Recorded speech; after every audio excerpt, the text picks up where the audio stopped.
Maganda at maluwalhating araw po sa inyong lahat. Ngayong ika-23 ng buwan ng Oktubre, taong 2020. At ang ating pakiusap na tulad ng pakiusap ni Presidente Rodrigo Roa Duterte. Tayo po ay palaging magsusuot ng ating mga face mask every day whenever we go out. At palagi rin po tayo magsusuot ng ating face shield. Ang ating pananggalang sa coronavirus. And when you're out there, be sure you observe the 2-meter distance or 6 feet apart from each other. And palagi po tayo maghugas ng ating mga kamay 20 seconds with soap and water. O kung hindi naman, pwede na po yung disinfectant ng alcohol. At tayo po ay magpalakas palagi ng ating mga katawan. Kumain tayo ng masustansyang pagkain, kagaya ng gulay, seafood, uminom ng maraming tubig. Nagtanong sa akin, ilan ba iniinom mong tubig? Seksan. Sabi ko, ako, for 20 years ba? 15 years na yan. Hindi, matagal na kasi, alam po nyo, naoperan tayo ng kidney stones. So sabi sa akin ng doktor ko, si Dr. Kusi. Kusi ba? Sabi sa akin, alam mo, uminom ka ng 1 gallon of water after this. Kung hindi, babalik yan. Alam niyo po, masunurin tayong pasyente. So, ever since 1 gallon a day tayo, palagi tayong jingling. But you know, yung mga nakasabay ko pong inopera, wala na. Nasa langit na sila o sa purgatorio. Kaya malaking naitutulong ng tubig. So that's what I do. Also, kumain kayo ng maraming prutas at mag-exercise tuwing umaga. Sabi ng iba, paano kami mag-exercise? Pandemic nga eh. Alam niyo ang gagawin niyo? Doon po ako sa kwarto actually, meron po akong gym sa 3rd floor. Pero kung minsan nakakatamaran na rin akong umakyat, 3rd floor lang. What I do, tinatamad akong umakyat, doon na lang ako sa kwarto, doon ako nag-jogging. Jogging in place. Or tinatakbo ko yung paulit-ulit lang ng takbo ko doon. And then I do some dynamic tension. Yung bang pinalalakas. Ganyan. yung sarili niyong katawan. At doon din tayo si-sit-ups sa bed. O kaya naman, push-ups. O ganun lang ang gawin niyo. Pag hindi lumakas kayo. Anyway, yun po ang magiging pananggalang natin sa coronavirus. Alam nyo, itong halalan, malayo pa pero maingay na. Marami nang pumuporma. Meron ng mga survey kang nakikita. At dun po sa mga hindi pa nakakaparehistro, o kaya naman, nakarehistro nga kayo, pero baka 2 beses ka kayong hindi bumoto, ay tatanggalin ng mga pangalan nyo. Kaya kailangan, sa ngayon sa COMELEC, mula po sa November 9, magsisimula na yung registration. Mula Lunes hanggang Biyernes, alas 8 ng umaga hanggang alas 3 ng hapon.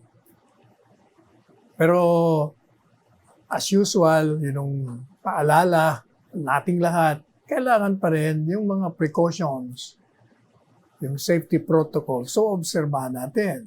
Ano ba yun? Ano pa? Wear your face mask. Wear your face shield. Mandatory po yun. At saka po yung bilang ng tao sa COMELEC, medyo lilimitahan nila para siguradong merong compliance ng physical distancing requirements. Tsaka yung pong mga pupunta ron, magdala kayo ng sarili nyong ballpen, ho. Alam niyo ba, yung ballpen, nagtatransmit din ng virus yun. Kung paya. Kaya ako palagi rin ako may dalang ballpen.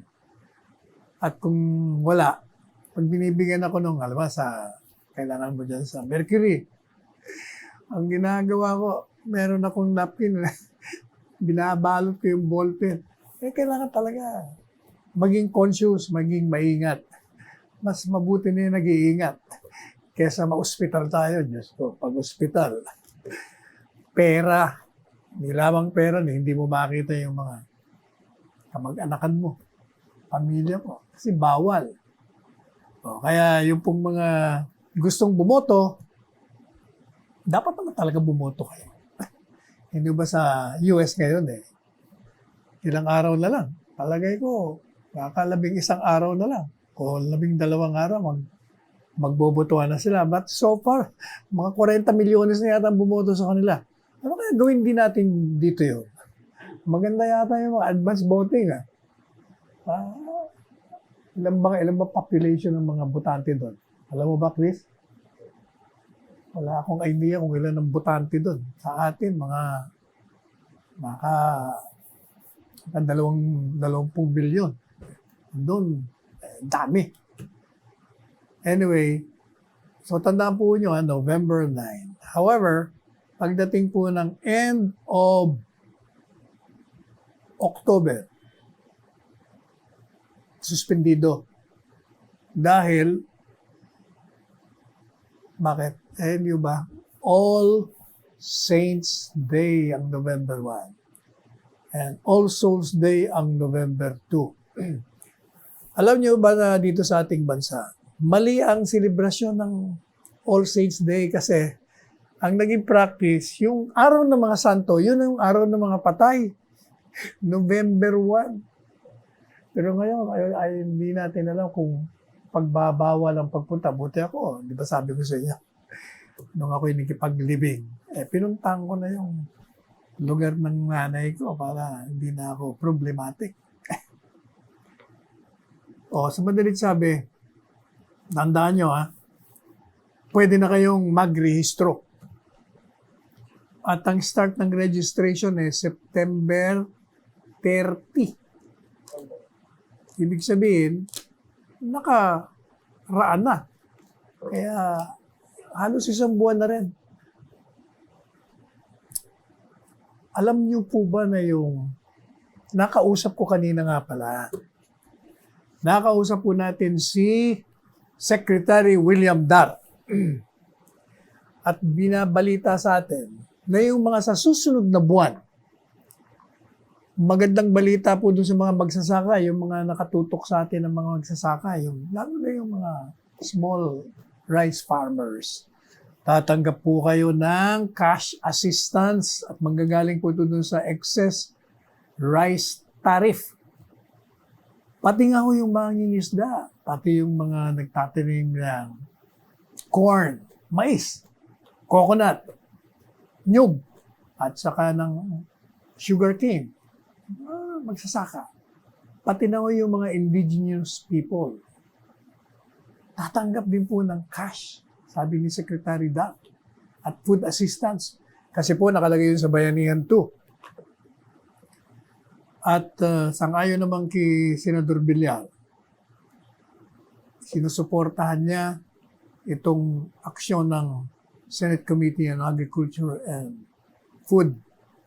Siya ang nangunguna doon. Ito yung nanay ni Secretary Mark Villar. Mark, kanino ka ba nagmana? Kay Ma'am Cynthia o kay Sir Manny? Ang mukha mo, mukhang sa nanay mo. Yung talino mo, palagay ko sa dalawa. Magaling mo doon pinapakinggan ko siya nung ini-interview siya. Magaling siya magpaliwanag.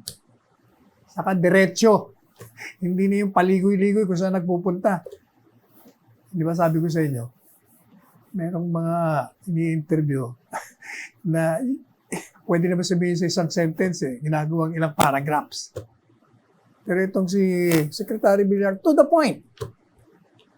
Maganda ang mga paliwanag niya. Kaya walang magawa si Karen Davila nung ini-interview siya. Believe siya. Anyway, ito pong binabanggit natin sa inyo. Sabi ni Secretary Dan, meron daw pong 5 billion. At dun po sa Joint Senate Resolution, itong cash assistance na worth 5,000, 5,000 po ito sa mga maliliit na magsasaka natin na nagsasaka ng 1 hektarya o less pa. 5,000 ha. Malaking bagay po 5,000, lalo na kung ikaw yung magsasaka. Pati raw po yung, tinanong ko siya, paano ka ako yung mga hindi tatanim ng palay? Kasama rin yun, sabi niya. Pati na nga yung mga tatanim ng nyug, tubo. Sabi ko yung mga mangingisda, kasama din yun. Sabi niya, magtatanggap din yun ng 5,000. At ito po ay nasa programa ng DA, o Department of Agriculture. Ang allocation po nila ay 4.5 billion pesos. At ito ay nasa ilalim ng Bayanihan to Recover Zone Act or Bayanihan 2. At sa ngayon pa po sa kanya, maganda raw ang projection nila sa palay. Kasi yung Philippine Statistics Authority, ang forecast po nila ay yung production ng palay natin sa third quarter nitong taon.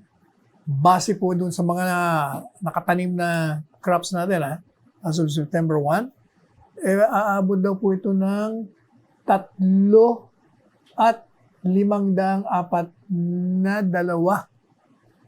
milyong tonelada. 3.542 million metric tons. At ito po ay mas mataas by 16.1%.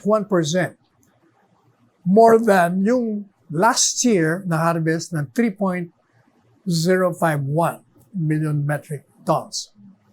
Pareho ito, anong 3-month period. Noong 2019, yung 3-month period naman ngayon ng 220. At ito ay magandang development sa ayon kay Secretary Dar kanina. At sabi niya, yung ating mga intervention are paying off.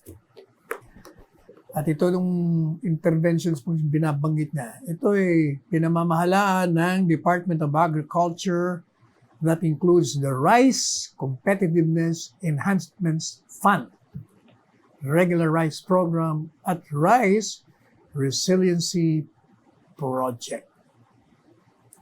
Nakausap din po natin si Secretary Bello. Kumakain pa kanina. Habang nag-uusap kami, nguya ng nguya. Si Secretary Bebot. Sabi ko, Bebot, may narinig ako dyan sa departamento mo na magbibigay daw kayo ng mga libreng bisikleta. Totoo ba ito? Oo, sabi niya. Bisikleta, magbibigay kami ng libre. Sabi ko, para kanino naman to? Sabi niya, yung mga bisikleta, ibibigay namin sa mga informal workers, yung mga nawalan ng trabaho. Sabi ko, bakit? Para magkaroon ng trabaho. Anong trabaho naman nila kung may bisikleta? Sila yung magdi-deliver. Kaya nung mga delivery companies, di po ba, merong, anong tawag doon? Lamove. Move ba yun? May Grab. May Move. Lamove. Sabi, yun daw po, parang meron silang partnership. Sabi ko, ilang libo? Ilang daan ba yan? Sabi niya, mga 2,000 naman ito. Sa buong Pilipinas baka ako yan. Oo daw po. Sa buong Pilipinas. Pero ang concentration sa Maynila. Kaya abangan po ninyo yung 2,000 libreng bisikleta na ipamimigay. Ako, nabigyan din ng bisikleta Pero hindi binigay. Pinalanunan ko. Nanalo ko sa raffle sa opisina. Diba, binibida ko sa inyo, ginamit ko minsan. Sabi ni Presidente, huwag ka ng bisikleta. Kasi nataranta ako sa busina sa likod ko. Natumba ko. Kaya, hindi na nagalusan tayo. Kaya doon na lang ako sa driveway ngayon. So sabi niya, tinanong ko, kailan ba yan? Sabi niya, mga Disyembre, pwede nang mamigay ng mga bisikleta dyan sa Cebu.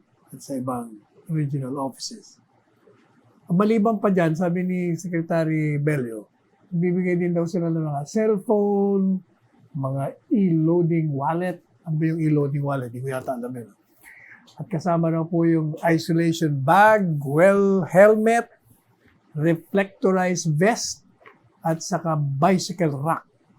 Ito yung sabit nyo sa wall. Tapos, ihang nyo yung mga bisikleta nyo. Babalikan po natin kayo makalipas ang ilang sandali sa ating istasyon.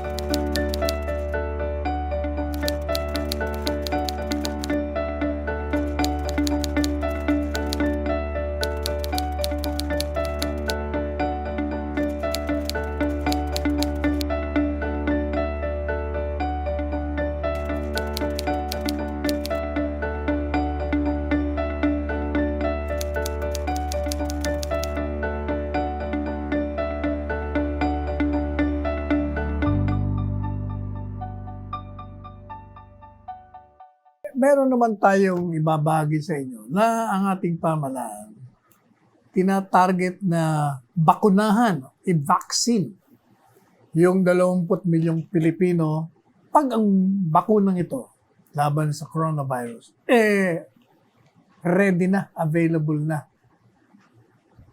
At ang nagpahayag po nito during the limited cabinet meeting noong, kung hindi tayo nagkakamali, Lunes, ay si Secretary Carlito Galvez Jr. kay Presidente Duterte.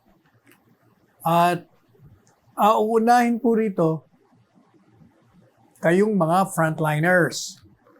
Sino pa? O hindi yung mga seniors. Kayong uunahin kasi kayo mga vulnerable, kayong madaling tamaan. Sabi ni Presidente, kasi alam niyo yung 20 million, kulang yun. 100 million tayo mahigit Gusto ni Presidente, bawat mamamayan kailangan merong bakuna. Hindi tayo papayag na hindi. Saan tayo kukuha ng pera? Hanap tayo ng pera. Marami tayong pagkukunan.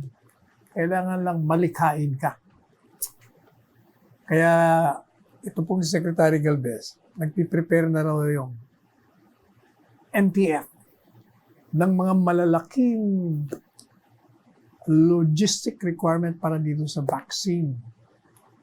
At saka naghahanap din po sila at gagawa ng mga cold chain warehousing services for the vaccine storage. Bakit naman kailangan may warehouse? Ano naman kaugnayan ng vaccine? Alam po ba ninyo, kailangan yung vaccine, ilalagay mo sa cold storage mo lang. Kasi pag hindi, masisira yun. Masisira talaga yun. Kaya, abangan nyo po pag dumating na yung coronavirus vaccine. Meanwhile, alam nyo ba na dyan sa Laguna Lake Ferry, yung operation dyan, dati kasi, dati maganda yan pero somehow napabayaan.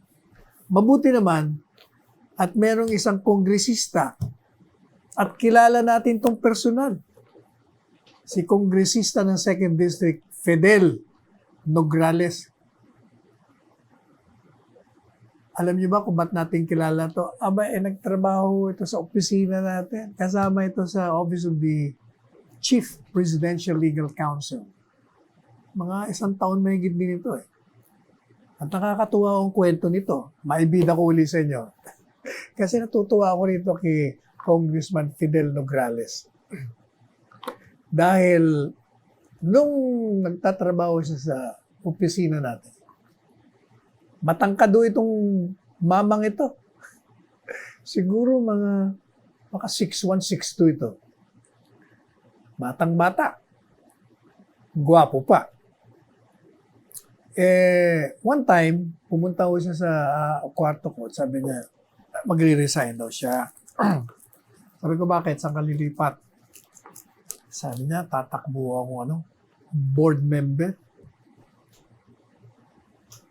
Alam niyo itong si Congressman Fidel Nograles. Mahiyain ito. Mahiyain, pangiti-ngiti lang sa isang tabi. Minsan nagkaroon tayo ng handaan. Sabi ko sa mga abogado, tulungan niyo ako mag-entertain, ha? Pero yung mga abogado ko naman, mahihiyain. Nasa isang sulok lamang. Ibang klase mga abogado itong mga nakakasama natin. Masyadong mga mahihiyain. Lalo na ito si Fidel. Pangiti-ngiti lang. Anyway, sabi ko sa kanya, saan ka naman tatakbo? Sabi niya, sa Binangonan, sa Rizal. Sabi ko, bakit? Akala ko ba mga Nograles, taga Davao, paano ka naman napunta ron? May residency daw siya. After that, nag-resign. Mamaya siguro 2-3 weeks after, bumalik sa opisina. Sabi sa atin Sir, kailangan ko tulong nyo. Bakit? Ano bang atin? Tatakbo akong board member. O kanino kong partido? Meron siya sinabi. Sino ba ako ang dyan? Ang nagpapatakbo ng partido niya. Sabi niya, sir, siya yung dating Governor Inares. Sabi ko, kilala ko yata yun. Matawagan nga. So, tinawagan ko. Dating Governor Inares. Sabi sa akin, naku, alam mo yung batang yan, wrong timing naman Bakit? Nalagyan na namin ng tatakbo sa board member. Patay kang bata. Ganun ba? Sabi ko, hanapan mo. Gawin mo naman ng paraan. Magaling tong bata natin to. Sige, titingnan natin. Anyway, so, sabi ko naman kay Fidel, parang late ka na pumasok. Madalit sabi, tingnan natin, baka magawa si dating Governor Inares. Mantakin nyo, after 3 weeks yata, bumalik sa akin, kumusta na? Board member, kandidato ka na, nagawa man na ba ang paraan? Sir, hindi Bakit? Congress na ako tatakbo. Ha? Paano nangyari yun? Sabi niya, sir, nahihiya daw siya, kailangan merong posisyon. Lalong maganda. Kailangan ka ako, manalo ka dyan. Malaking kahihiyan sa opisina natin. Kaya mukha ko, marami tayong mga kaibigan niya. Tutulungan ka namin. Although, syempre, since bagong mukha, I was only half expecting that they will win. Hindi ako siguradong manalo. But knowing Governor Inares dati, yan ang kingpin dyan, mga Inares. Sabi ko, may pag-asa. Maniwala ba kayong nanalo? Nilampaso niyo yung kalaban. Kongresista ngayon si Fidel Nograles. At siya po ang nag-initiate dyan sa Laguna Ferry Operation na ibalik. Sapagkat tama ho yung sinasabi niya. Pag nag-ooperate yung regularly, yun yung mga commuters na sumasakay ng mga jeep, mga bus, at mga private vehicles, hindi na nila gagamitin, hindi na sila mahihirapan. Bubuno sila sa traffic, samantalang ito, sasakay ka lang sa boat, makakarating ka na. Kaya, sabi niya, makakatulong mo itong malaki. Mabuti naman, Congressman Fidel Nograles. Ito ang Nograles na malakas sa akin. Saka yung, sino pa? Yung kabiyak ng nasirang Congressman Nograles. Kaibigan natin yun. Kaya, sabi po ni Congressman Fidel Nograles, kasama na yung mga Rizal Provincial Government, nagkaroon sila ng groundbreaking na seremonya noong nakaraang Sanlinggo, October 8. Abangan po niyo yan. At malaking tulong yan. Samantala, ito pong Red Cross. Matanggumpay na daw po silang nagpagulong ng mga pagsusulit o trial. Para saan? Para doon po sa saliva test. Ano bang saliva test? Ano ba saliva? Saliva ho yung laway. Laway natin. Kasi sa ngayon, yung pong swab test, anong tawag nila doon? PC, RT something? Ano ba yun? RT-PCR. Ang ibig sabihin po ng RT, reverse transcription. At yun namang PCR, polymerase chain reaction. Ako yung nakatatlo na yung swab test na yan. Diyos ko, talaga namang susundutin yung dalawang butas ng ilong nyo. Talagang yung iba nga mapapabahin, yung iba naman nagsisisigaw sa sakit. Hindi naman masakit actually. Hindi lang komportable. Nag-ano na rin po tayo, nag-antigen. Turok naman yun. Hindi, ganun din pala sa ilong din. At saka sa dila, sa throat. Yung rapid test, sandali lang mo yun. Turok lang yun. Pareho rin ng antibodies. Yung sabi ng Red Cross, makakahanap tayo ng mas mabilis, mas mura, at saka hindi masyadong discomfort dun sa magte-test. Kasi yung saliva lamang ng specimen, yung laway mo lang ang kukunin dun sa magte-test. Siyempre, saliva lang, paano na? Hindi walang sakit, walang discomfort kung ikukumpara mo sa swabbing. Ito daw pong si Dr. Diane Ranoa noong September 4, nakipag-meet sa PRC. Alam niyo ba na itong si Diane Ranoa, itong doktorang ito, siya yung scientist na Pilipino doon po sa University of Illinois Urbana-Champaign na siyang instrumental sa pag-develop nitong saliva test. Mura ng kalahati kung ikukumpara mo sa RT, ano nga uli yan? Akin natin nakakalimtong. RT-PCR test. Bakit? Siyempre, kung saliva lang, di konti instrumento kailangan mo. Hindi mo pa kailangan ng maraming tao. O kaya, sabi niya mas mura. Yun ang sabi ng PRC o Philippine Red Cross Chairman Dick Gordon. Kaya dapat bayaran na natin to. Di ba? Hindi na babayaran ng PhilHealth. Kaya nagre-reklamo siya nung isang araw. Sabi naman ng Presidente, huwag mag-alala dyan, Senador Dick, hahanapan natin ng pondo yan, babayaran ka namin. Meanwhile, itong Google, ako gumagamit ng Google . Pag meron akong gustong malaman, kahit anong bagay, ginugoogle ko. Mabilis naman, lumalabas naman. Ang Google Philippines, pumapayag na raw ngayon na magtanggap o tumanggap sila ng listahan para ilabas sa Google yung mga produkto at mga negosyante, yung mga maliliit na negosyante. Pwede na silang palagay doon. Pwede ka na mag-advertise doon, yung mga micro, small, and medium enterprises. Sa ngayon po kay Bernadette Bacario, yun namang director dito sa Pilipinas ng Google. Yun daw pong Google online event sa Miyerkules. Hindi natin malaman kung Miyerkules na darating o Miyerkules na nakaraan. Kasama raw ito sa Google's initiative para matulungan ng mga Pilipino na makabalik na muli doon sa dati nating malusog na ekonomiya. At with a free product listing on the Google Shopping tab, yung daw pong mga negosyante natin magkakaroon ng exposure sa kanilang mga produkto. And aside from free listing on the Google Shopping Lab, Google Philippines is committed to continue the MSME Caravan partnership with whom? The Department of Trade and Industry.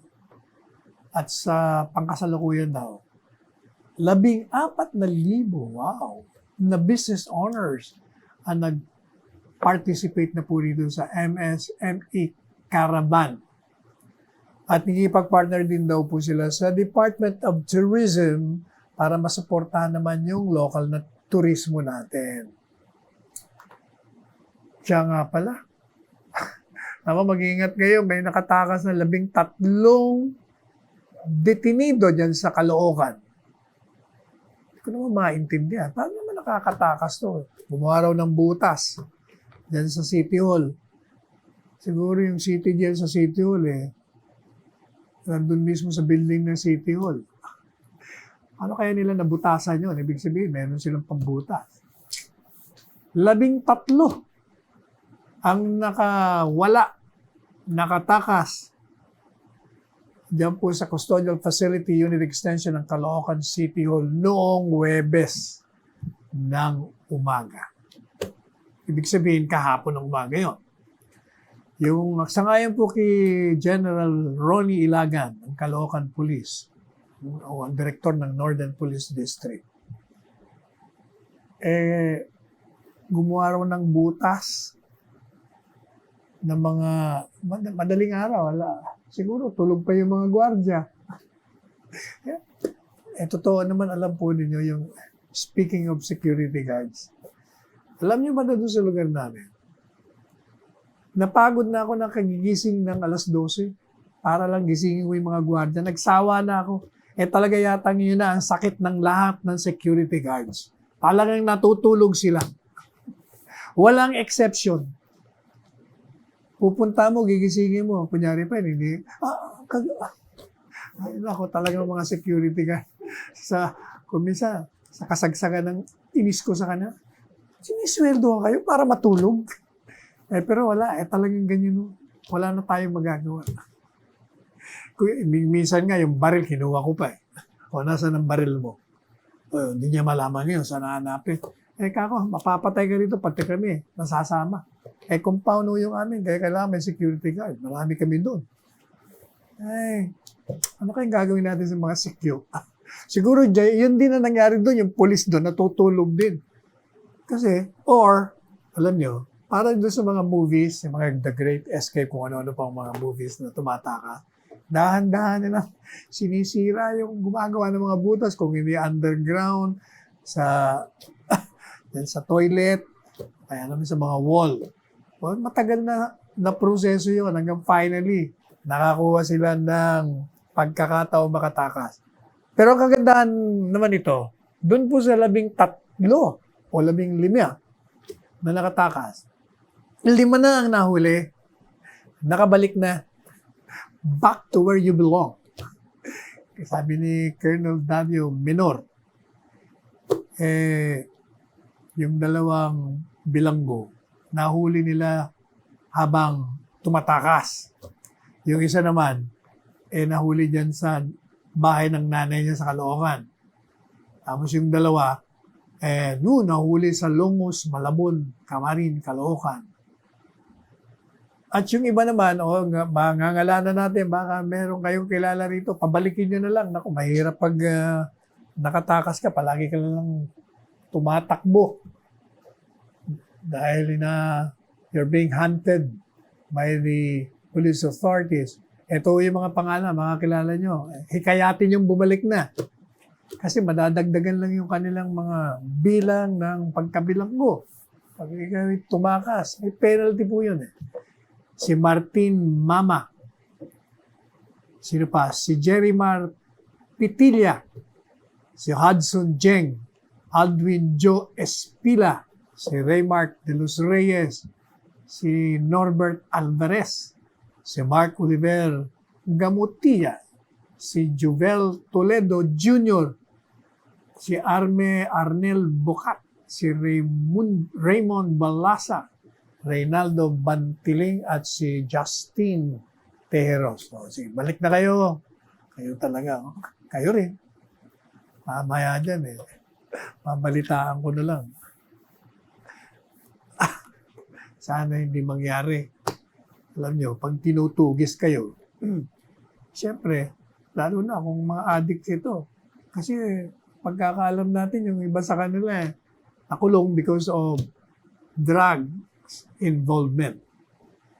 So, sana makaisip kayo na bumalik na sa kulungan. Samantala, Artista na naman ba ito? Meron nung kontrobersya sa mga artistang magaganda na mga bata. Itong si, ano bang first name ni Soberano? Ha? Si Liza. Parang Liza Minnelli. Si Liza Soberano, ito yata yung magiging Darna na hindi natuloy. Nag-guest po siya dun sa Gabriela Youth na siguro Facebook ito. Mga tinig ni Nene, reclaiming our voice on the International Day of the Girl Child. At ang sabi niya, yung norm of society has conditioned women and children to stay quiet when dealing with hardships and struggles because nobody's going to do anything anyway.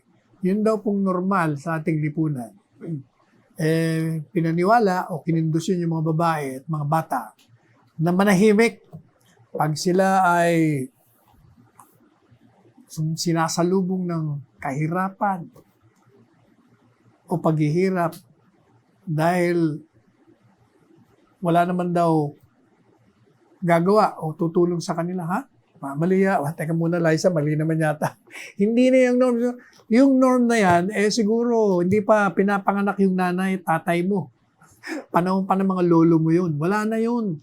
Ngayon, yun lang mga apo ko, Diyos mio, perdon Hindi po pwedeng pakialaman mo ang gusto nila.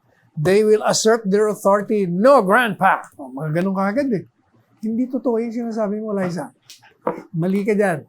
Anyway, sabi niya, yet, why do they also expect us women alike and children, to remain resilient through this struggle? Hindi. Sabi niya, she realized the impact of me standing up for myself, especially after I filed a criminal case against somebody who made a rape joke against me. Ito yung meron yatang gumong kalokohan sa kanya na nagbigay ng isang rape joke kaya dinimanda niya. Ngayon, itong si General Parlade, nagpalabas ng pahayag. At kung baga, binigyan niya ng babala. Itong si Liza Soberano, kasama na yung dating Miss Universe natin. Dati ba ito o siya ang present? Catriona Gray. Kaugnay dun sa kanilang ties sa women's rights group. Sabi po ni General Parlade, Bicolano ito, kababayan natin ito, kung hindi tayo nagkakamali. Yes, I remember Bicolano ito si General Parlade. Sabi niya, kasi umani yata ng batikos sa mga netizens sa social media. At pinagtanggol naman ni General Parlade, sabi niya, si Soberano ay hindi isang NPA sapagkat siya nagpapahayag lamang ng mga karapatan ng babae. Kaya wag nating i-red tag si Liza Soberano. Hindi naman fair sa kanya, sabi niya. Kaya dapat bigyan siya ng proteksyon sa pagpapayag sa kanyang karapatan. Ito yata naging controversial na pahayag. Is she an NPA? No, of course not. Not yet. Ayun. Yun yung not yet. Yun ang sinasabi na, red tagging ka, General Parlade. Kaya sabi ni General, let's help educate her and the other celebrity targets of malayang kilusan ng bagong kabayan, yung Makibaka. Yun ang underground mass organization na nagtatago sa ilalim ng Gabriela Women's Party. Sabi po ni General Parlade, Liza Soberano, may pagkakataon pa na ikaw ay umalis din sa grupong yan. Dahil pag hindi, you will suffer the same fate. Kagaya ni Josephine Lapira, dating Deputy Secretary General ng Gabriela Youth of UP. Sapagkat ano namang nangyari sa kanya? Sumali sa NPA? Sangayon sa kanya. Dahil meron daw siyang sulat. Ganun din, binibigyan niya rin ng kalintulad na warning more of advice, palagay ko, hindi naman warning, kay Miss Universe, Catriona Gray, na huwag niyong sundin yung nangyari kay, hindi ko nga ito alam kay Ella Colmenares, kapatid daw ni Angel Locsin, na nag-underground at NPA na ngayon sa Quezon. Ha? Meron ka palang kapatid, Angel? Meron din tayong kilalang Colmenares, yung Grace Colmenares. Meron ka palang pinsan na nag-underground. At ito'y pamangkin ni dating Congressman Nori Colmenares. Yan ang background. Ito ngayon yung mga kritisismo na dun sa tingin nila, in-red tag si Liza Soberano. Sabi ni Senadora Risa Ontiveros, huwag mong gamitin ang kapangyarihan mo, General Parlade, bilang general upang takutin at pagbantaan ng mga kababayang ito. Teka, binasa ko naman yung payag mo, wala naman yata, hindi naman tinatakot at pinagbabantaan. Kung baga, pinapayuhan lamang.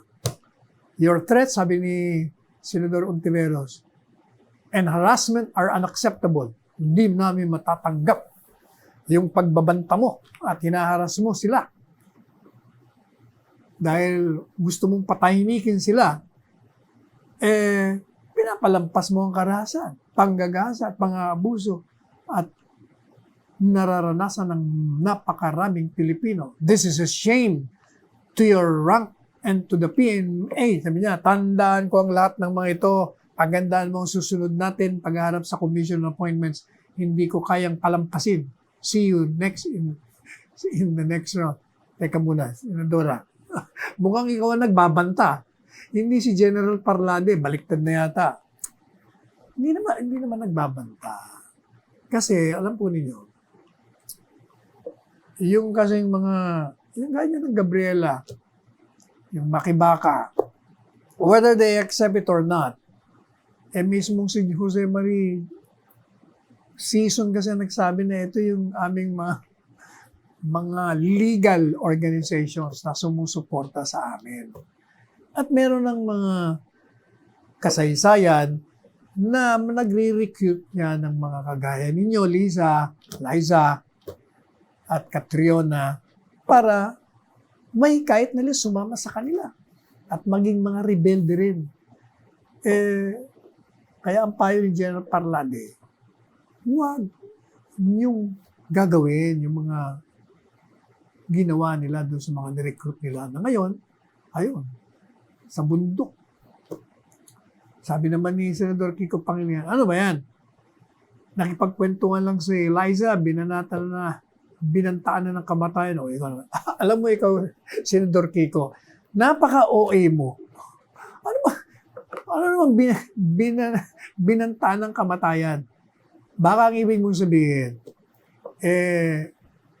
pinayuhan na huwag ka nang magpatuloy dyan, na baka ma-recruit ka, mapunta ka sa NPA, at nakipaglabang ka sa gobyerno, masalanta ka pa. Dahil sa labanan, syempre, barilan, no? Di baka mamatay ka. Yun. Hindi.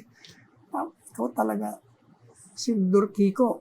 Francis Pangilinan, turuan mo nga itong nakakatanda mong kapatid. Mukhang malayong magaling ka rito. Ha? Mali ang mga, kayo talaga.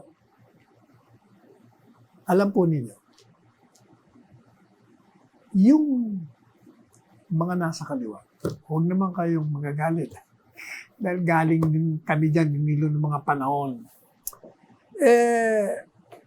Sa umpisa talaga maganda Kasi nga, para sa mga mahihirap, para sa mga kababayan natin na sinasamantala ng mga naghaharing uri. Kaya lang, sa tinagal-tagal na struggle, mukhang lumihis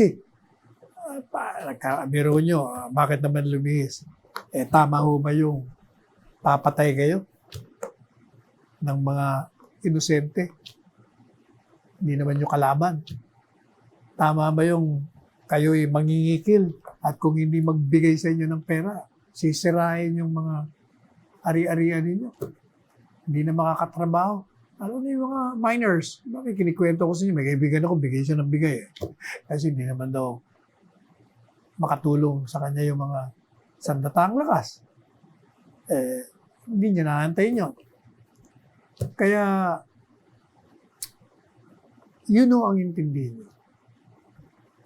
Ito naman si Angel Locsin. Nagpayag naman. To set the record straight, sabi niya, hindi po ako parte ng NPA. Naniniwala naman ako doon. O any terrorist group. Hindi rin daw yung kapatid niya, nor yung kanyang Kuya Neri. Kuya Neri, pinsan pala, hindi pala ito pamangkin. Bahagi ng NPA or terrorist group. Nananawagan daw po itong si Angel, kinaukulan, na tama po ang mali. Sa Angel, walang mali sa sinabi ni General Parlade. Tigilan na po ang red tagging, hindi naman nagre-red tag. The statement is utterly false. There is no statement that was not false in General Parlade's statement. Pinapayuhan nga kayo Baka kayo mapariwara. Anyway, sabi naman ni hindi, si Arlene Brosa, kongresista ito ng Gabriela. Nananawagan din na huwag daw mag-red tagging. Teka muna, balikan po natin kayo at magpapahinga muna tayo ng ilang sandali. At medyo dry na throat natin. We'll be back soon.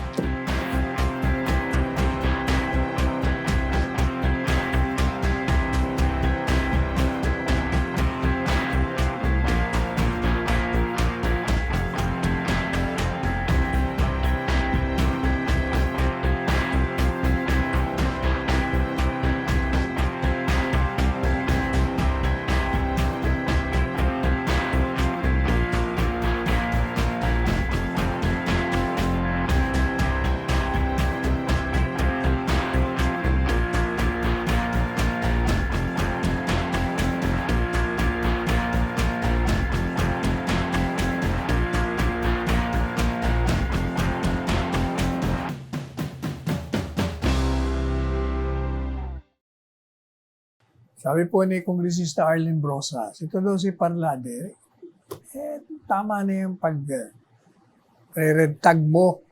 Yun daw maliwanag sa statement ni General Parlade na Soberano is not yet an NPA. He is maliciously associating the actress with the armed movement when what she did in the youth forum was only to speak up for all the victims of gender-based violence and abuse. Wrong. Representative Arlene Maliga. Gaya ng uulitin natin, nagpapaalala lang si General Parlade. Kasi merong mga nangyari na ni-recruit ng mga grupong ito na naging NPA. O hindi ba? At ano ba ang NPA? Hindi ba sa listahan ng United Nations at sa mga ibang bansa at sa isang proklamasyon, isang executive order ni Presidente, hindi ba kasama yan sa mga terrorist group? Hindi ba? Kaya, kumbaga, nagbibigay lang si General Parlade ng mga pwedeng mangyari dito sa mga kababaihan natin. At nangihinayang naman siya. Magaganda naman ang kanilang mga futuro. Tapos sisirain lamang sa pag-akyat sa bundok kung sila ay talagang maniwala na kailangan mamundok.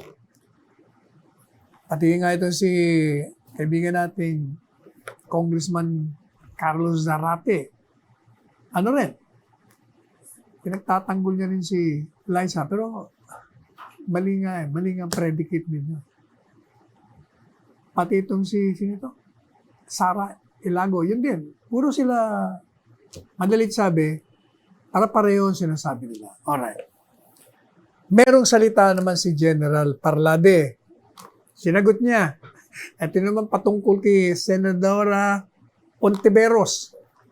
Sabi niya, Senadora, wala akong balak na maging chief of staff.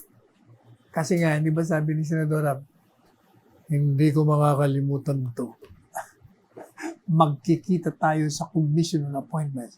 Ibig kong sabihin, kung ipopromote si General Parlade, kailangan dumaan sa commission on appointments, na miyembro siya roon. Ibig sabihin, bubutuhan against. Sabi naman ni General Antonio Parlade Jr., hindi ako interesado dyan. Kaya wag mo kong i-threaten. Huwag kang magbabala sa akin. Wala akong interest. Sabi niya. Ang gusto ko lang, gawin yung aking trabaho at gawin mo rin yung trabaho mo para pareho lang tayo. Para pareho lang naman kayong tumatanggap ng sweldo sa mga kababayan natin. Ano bang trabaho ni Senadora Ontiveros? Your job, Senator Ontiveros, if you're not yet knowledgeable, gumawa ka ng batas. Ano pa? Mag-imbestiga sa mga anomalya in relation to in aid of legislation. And of course, isa na rin yun, yung pagtanggol mo, yung mali. Ang problema nga, mali ang predicate mo eh. Pinagtatanggol mo isang bagay na hindi naman mali. Hindi po mali ang kayo ay payuhan na huwag kayo sumali sa isang grupo na tinatarget ang gobyerno. Ibig sabihin, kalaban ng gobyerno. Ay, hindi po ba? Ang problema kasi, ayaw naman nilang aminin. Ayaw naman mga nasa underground. Sino ba ang bossing nila dyan? Hindi ba si Jose Maria Sison? Noong pa, sinabi niya na, ito ang aming mga legal organizations. Sa ayaw niyo sa gusto, talagang kayo ay tatamaan. At kaugnay pa po rito, meron namang mga tarpaulin na pinatanggal ni Mayor Isko. Kasi nakalagay sa mga tarpaulin, palagay ko sila General Parlade rin na nagpalagay nito, na ang teroristang CPP, NPA, NDF ay persona non grata sa Metro Manila. Sabi ni Mayor Isko, tanggalin yan. Kasi sabi niya, may pandemya tayo kaya dapat unang-una magkaisa at mag-spread ng pag-ibig at hindi puot o galit. Sabi ni Mayor Isko, may iba-iba tayong paniniwala sa politika. Ginagalang ko yon. Pero hindi ito ang panahon ng politika. Teka muna. Baka naman hindi politika ang pinag-uusapan dito, Mayor Isko. Sapagkat ang pinag-uusapan dito, seguridad ng bansa at seguridad ng mga taong nahihikayat na sumama doon sa mga kontra sa gobyerno. Kaya sinasabi ni Secretary Edanyo, habang ginagalang niya, naging desisyon ni Mayor Isko, sabi niya, hinihikayat niya yung ibang mga syudad, mga munisipyo na magpalabas ng mga ganong tarpaulin sapagkat hindi nyo rin mapipigilan na may mga munisipyo at mga syudad na talagang ayaw sa CPP-NPA sapagkat sila po ay nakaranas ng karahasan, ng pagsalakay. O kaya, hindi naman po pwede yun.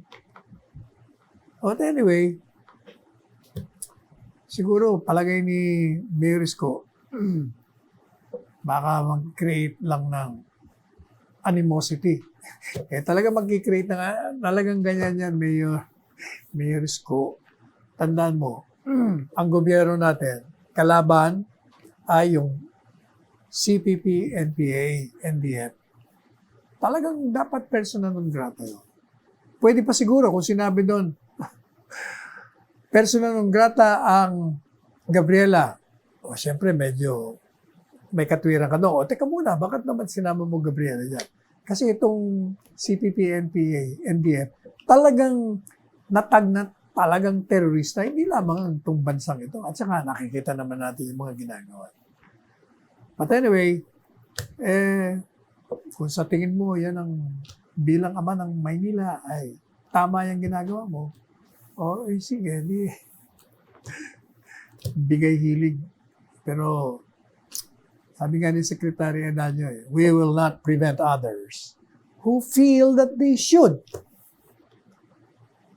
put up these tarpaulins against what is recorded as a terrorist group as far as this government is concerned.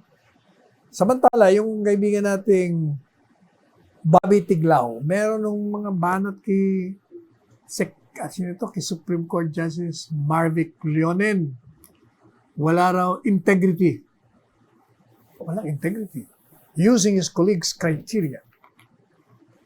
In the co-warranto cases which booted out Aquino's third Chief Justice, Maria Lourdes Sereno, ang sabi raw ng Korte Suprema, yung kanyang kabiguan na pagpalang statement of assets and liabilities, SAL-N for 6 years, ay ibig sabihin, she lacked integrity at therefore was unfit for the post. Bakit daw hindi nag-file si Justice Leonen ng SAL-N for 15 years? Teka muna, Bobby, baka naman, baka reckless din naman tayo dyan, no? Kasi, hindi natin alam kung totoong hindi nag-file ito.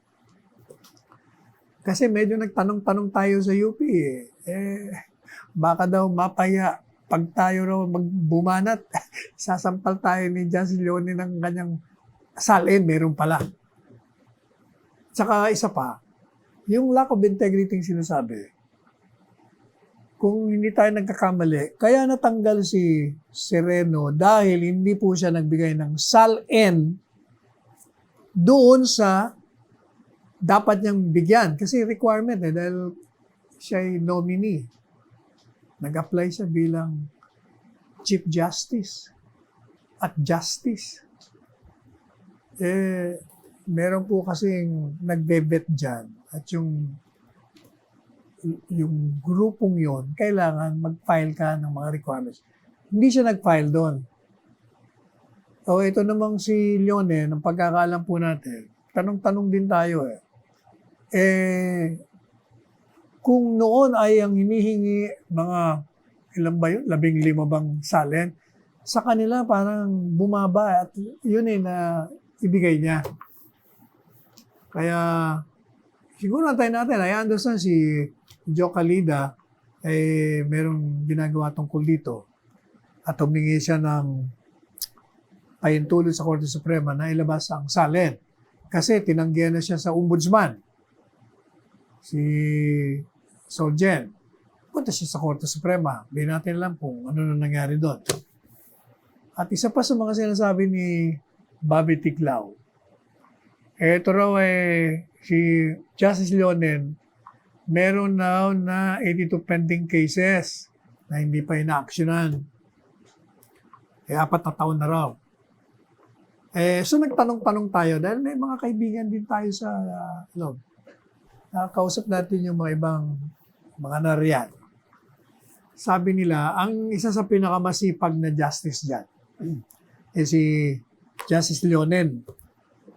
Yun daw nga ang mga, ang dami rin itong dissent, ang dami, puro dissenting ito. Si Miss Dissenter to alam niyo pa kasi pag UP ka, ang training mo, masyado kang mausisa, makulit. Talagang, pag nakakita ka ng mali sa iyong paniniwala, dissent ka ganyan. Ang pagkakilala naman natin dito, sa record niya, hindi ko siya kilalang personal. But, from what I gather from his own colleagues, kung ano yung ebidensya, doon lang siya. Yun naman ang training ng lahat ng mga abogado. Saka titingnan nyo raw, if you will look at the number of cases they're handling, ang tingnan nyo raw yung, huwag daw yung number of cases na hawak ng NBank, kailangan tingnan mo yung division. Doon mo makikita kung gaano karami na ang na-resolve. Doon mo raw tingnan. Ang nirereklamo yata kasi kay Justice Marvic Leonel, yung meron yata siya mga komentaryo noon na dapat i-dismiss na yung election protest ni Ferdinand Marcos Jr. laban kay BP Lenny. Doon yata nagsimula yung pagkontra kay Justice Leonel. Alam niyo po ako, gaya ng sinabi ko sa inyo, marami din tayong kaibigan. I have my way of investigating. So, tinitingnan na natin. At tinanong na, ano ba ako ang punot dulo niyang kay Justice Leonel? Ang nabalitaan po natin, totoo daw na si Justice Leonel, sa umpisa, merong mga lamentations na tinatawag, mga observation, mga unang tingin niya raw sa kaso, dapat i-dismiss. Kaya lang, nung nagkaroon na raw po ng mga usap-usapan sila, ito raw si Justice Kagiwa, na siyang ponente, gustong i-dismiss ka agad. In hindsight, sangayon doon sa mga nakausap natin, ito raw si Justice Leonel, nagbago isip, sabi raw ni Justice Leonel, bakit hindi natin pakinggan muna yung dalawang sides, saka tayo mag-decide? Huwag natin kaagad i-dismiss. Dati nga, yun ang posisyon niya raw, pero nagbago isip niya. Sabi naman daw ni Justice Kagiwa, hindi nga napatunayan yung mga sinahit niyang mga kaso, lalong dumami pa boto. Sabi naman daw ni Justice Leonel, pakinggan natin yung dalawang panig. Hayaan mo magpresenta siya, presenta rin yung kalaban. Ang nangyari daw po doon, ang naging posisyon niya, nag-motion siya, kasi may botohan niya sa Korte Suprema. Kasi originally, ang kontra na gustong i-dismiss ay si dating Justice Antonio Carpio, si Justice Kagiwa, at saka si Justice Leonel. Nawala na si Justice Carpio, no? Nung nagbago raw ang isip niya, sabi nung nakausap natin, nag-motion siya na botohan natin na huwag natin i-dismiss. So, madali sabi, nagbotohan. Ako ang boto po ng huwag i-dismiss ay 13 votes. Dalawa lamang ang kumontra, yun nga, si Justice Kagiwa, saka si Justice Carpio. So, madalit sabi, hindi na siya naging ponente kasi dun daw sa Supreme Court, kung sino ang nag-motion, kaya yun, siya nag-motion na huwag i-dismiss, siya ngayon ang naging ponente. Yun naman pala, alam nyo, sa akin, alam mo, tingin ko dyan, hayaan na natin sila bista, trial sila, o magbilangan, whatever, kung anong procedure dyan sa Electoral Tribunal. At hayaan natin, tingnan natin, hindi naman po pwede na inuhusgahan kagad natin. Kaya nga merong proseso. So, let us hold our horses and let us wait for a final decision. Pati nga yung kaibigan natin Dante ng Manila Times, medyo rin meron din sinasabi. Mr. Dante, tingnan muna natin. Kaya mo, pag nakita nating mali, babanatan natin. Anyway, mukhang inaabot na naman tayo ng oras. So, pansamantala po, tayo ay magpapaalam hanggang hindi bukas. Sabado nga pala bukas. Kailangan pahinga naman tayo. Hanggang Lunes. Ganito ring oras, alas 2 hanggang alas 3 ng hapon. At magpapaalala uli po sa inyo, kalintulad ng paalala palagi ni Presidente Rodrigo Roa Duterte ang pagsusuot ng face mask at saka ng face shield. And panatiliin po natin na tayo magkaroon ng pagitan ng 2 metro o 6 na pie pag tayo'y lumalabas at nakakasalamuha yung mga tao. Lumayo po tayo. At palagi po tayo magugas ang ating mga kamay ng water and soap for 20 seconds at palagi tayo magpalakas ng ating mga katawan. Matulog tayo sa oras, mag-ehersisyo po tayo, kumain tayo ng mga gulay, ng mga isda, hipon, lahat na seafoods. Yung karne, pwede ng mga once or twice. Hindi naman twice, mga once a week lang. Para palagi tayong nasa magandang kondisyon. Meron kayo na maraming tubig. Ano pa? Mag-ehersisyo. Matulog ng tamang oras. Ako po, ang inyong likod, Salvador Panelo, nagsasabing, let us tread the path of roses and let us go beyond the path of thorns. Magmahalan po tayo. And I love you all.